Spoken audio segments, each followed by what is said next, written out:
Despite the hugs and smiles, no one was left in doubt on the huge challenge before them.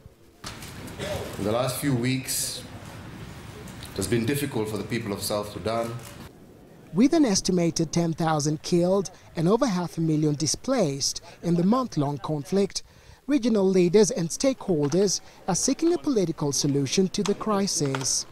A ceasefire agreement, described as fragile at best, is holding, but only just. A major sticking point is the release of the remaining 5 political detainees. Juba says it wants to charge with treason. The agreement on the status of detainees calls for an expedited process in the release of detainees whose contribution and the ownership of the peace process is deemed important. IGAD has ordered the deployment of observers within the next 48 hours to monitor the ceasefire. But it's the humanitarian situation on the ground, described as critical, that is a worry.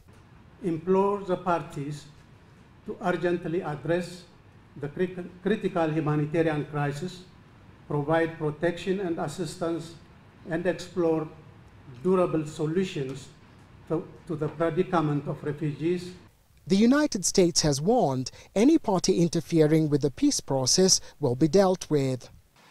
And those who might seek to undermine the peace process should know that we are all watching and that there will be consequences for such would-be spoilers. The AU is due to set up a commission of inquiry to investigate human rights violations and says those found responsible will be brought to justice. Everyone who commits atrocity should know that there is an element of accountability and responsibility.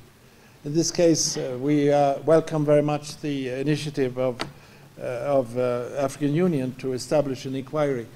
And now there are growing calls for Uganda to begin withdrawing its troops for the peace initiative to work. In the past, Uganda had indicated it will only withdraw once its objectives have been met. However, the consensus is only a political solution can end the crisis. Nagila, CCTV, Addis Ababa, Ethiopia.